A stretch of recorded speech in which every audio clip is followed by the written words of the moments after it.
Laïlaï Taleb, Ipsos Santé.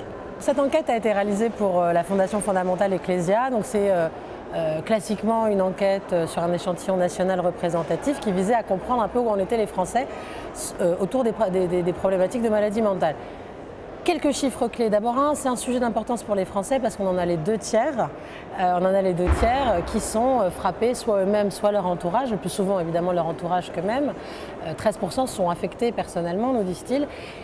Ils sont concernés, ils se posent des questions, mais ils n'ont pas de réponse. Et c'est bien ce que l'enquête nous démontre, que le sentiment d'information est très faible, que le niveau de connaissance est manifestement très mauvais, alors qu'il y a des besoins.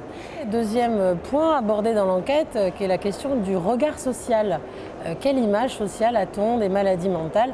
Eh bien, même si les choses évoluent, et on le voit dans l'enquête par rapport à 2009, malheureusement, les connotations sont toujours extrêmement négatives, voire dans certains cas péjoratives. Et en tous les cas, l'idée d'un danger qui serait lié à ces personnes pour elles-mêmes et pour la société reste très présent. Donc il y a 45% des Français qui, par exemple, pensent que les malades mentaux sont dangereux pour les autres.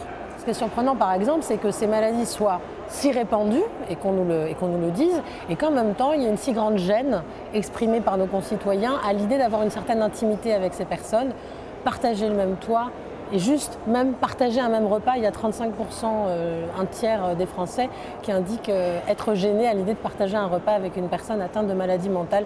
C'est extrêmement surprenant. On voit à travers l'enquête qu'il y a énormément de barrières à la prévention. Le regard social n'aide pas, le niveau de connaissance très limité n'aide pas non plus, parce que même si on s'est posé des questions, que faire? Quelle conduite à tenir? Vers quel professionnel s'orienter? Il y a un chiffre important, il y a 81% des Français qui nous disent que s'ils avaient des doutes ou des questions, ils s'orienteraient vers leur médecin généraliste, vers leur médecin traitant. Donc il y a une responsabilité importante qui pèse sur les épaules déjà bien chargées du médecin traitant. Donc un des enjeux, c'est aussi probablement d'outiller, de mieux armer ces médecins.